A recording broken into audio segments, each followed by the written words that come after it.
Okay, well, welcome everyone. Slightly unusual format today because, as everybody knows in the room now, I think we are actually going live on the internet at the moment. We're being live streamed, so the only difference from the normal script is I'd ask everyone if you can just introduce yourselves before you start. I'm just going to run through to start with what's been happening digitally, because our digital people are obviously busy making this happen for us at the moment. Basically on the site so far we've had 13,956 unique users, which is looking quite steady, quite a decent return so far today. Top stories have been Liverpool to play Villarreal, Phil Neville's latest comments on Everton, the Blue Coat Fire is obviously doing very well for us online, and the Alan Sugar row with Rex Making is continuing to make very well as well online. For tomorrow we're going to be having a video package from the squash tournament down at the arena. We've got a nice video package with Paul Heathcote, the celebrity chef, and we'll obviously be carrying some of the fallout from today's live blogging exercise online as well. So that's the digital side of things. So Emma, can you start with features? See you straight at me then. I'm Jocelyn, the features editor, and tomorrow, our centre spread tomorrow is the unveiling of the shortlist for the Merseyside Women of the Year Awards. So we've got about 22 nominations for that this year. Readers can vote for that using the coupon in the paper, but they can also vote for it at the website, and they'll be able to click on that. Laura Davis, Deputy Features Editor, her column's in tomorrow, and she's talking about time and how we all ask each other the time and none of us have got enough of it, and whether we take multitasking too far. People will agree with that one. And the other columnist in tomorrow is Rob Merrick. He's talking about the proposed changes to the abortion law, which I think it's this week or next week that they're looking at, and this argument over coming to a figure on how many weeks is a viable fetus. Sounds good. Just those from us. Okay. All right. Thank you very much, Emma. Right. And Bill, business. Well, let's start with the feature content. Start with my name, which is Bill Gleeson, business editor of the Daily Post. The feature content in tomorrow's business supplement is the profile is Colin Gibson on page 3. He's the chief executive of Landrand, which is a Chester-based stock market quoted company that's been going through some troubled times. He's describing how he's brought it back from the brink. The centre spread is all about the oil price going up through the roof. It's $125 a barrel at the moment. Obviously a record, never been so high, and we're looking at the impact on local businesses, local hauliers, airlines, taxi firms, all that sort of thing, and asking questions like, will it feed into inflation, joblessness, cause unemployment, and how long will it last? And we have one local economist saying actually he doesn't think it will last all that long, so don't worry too much about it. Are they feeling the pinch from it yet, or is it? Yes, some are definitely feeling the pinch. Euromax is an airline that went bust just last week, for example, Liverpool to the Isle of Man, so there are definitely people feeling the pinch. The differences between those companies like Euromax, which haven't been able to pass the price on to consumers, and those like Stobart's, for example, or other hauliers, which are able through their contracts with their customers to pass the price on, and that's what causes them to be okay. The working day is an architect. His name is Andy Teague. He's an architect here in Liverpool. The private business is an interesting one. It is all about the financial performance of Rapid Hardware. Their accounts are out. They've made a loss for the second consecutive year, and part of their problem is the continuing impact of the big dig. As for news, we have some reasonable stories around.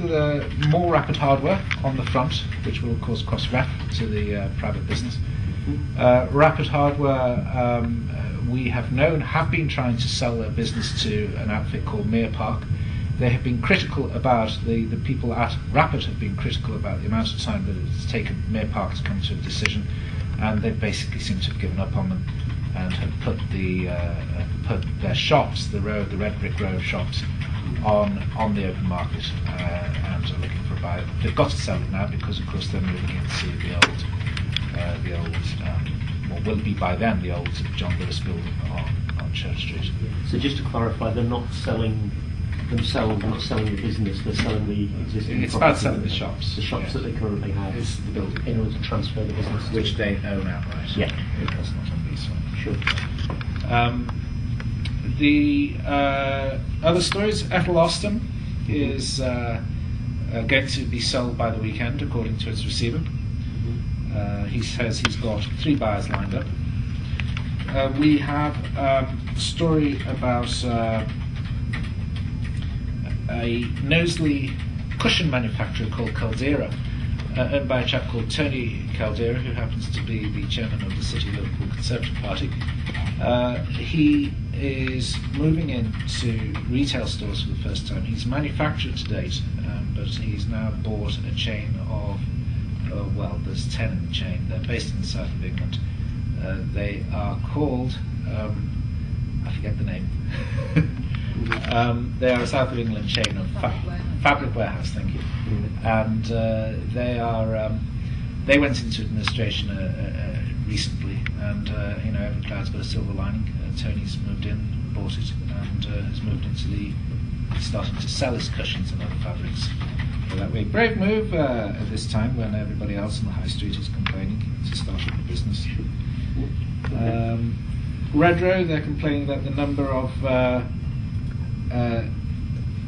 deals to buy their homes, which where people have put deposits down but they're withdrawing, are up at 20%, showing that people are getting cold feet. And we're putting in stuff. Well, it's the last week that we can promote the Regional Business Awards. So anybody who wants to enter has to get their skates on and get their application in. I think it's by this Friday. So has it been going?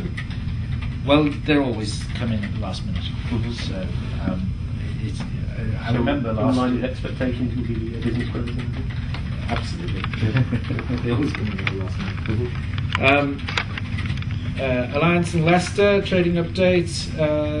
£400 million written off because of the credit crunch in the first quarter. And that's pretty much it. Okay, thank you very much, Bill. Sounds good. Great. And Richard Sport. Richard Williamson, Sports Editor. We're going to kick off our review of the season, our analysis of the season, with Ian Doyle's look at Everton tomorrow. So he's obviously going to look at the celebration and the fact that they've achieved UEFA Cup places 2 years on the run. But the big questions for Everton are what happens next. Obviously a little bit at the crossroads. David Moyes wants them to break into the top 4. And it's a question of how he's going to do that. And Ian looks at some of the tough decisions they're going to have to make this summer. So we'll do that. Phil Jagielka's spoken about his call up to the England squad. How he thought it was a joke at the first from one of the other players, but talked about the people who've helped him and got him into the England squad. He has, yeah. So largely overlooked by the national papers in terms of when Capello announced his squad the other day. So we'll do something on that. Okay. Liverpool-wise, Steven Gerrard's been talking about the season just gone, where he thinks it went wrong for Liverpool in terms of their championship challenge. Why he thinks they've played better away from home this year than they have done the previous season, and obviously what they need to do in the summer as well in terms of transfers, and why he still thinks there's a lot of pride that they should take from this season. We'll keep an eye on the Gareth Barry situation. Suggestion of talks today with Aston Villa, so we'll try and find out how they've gone.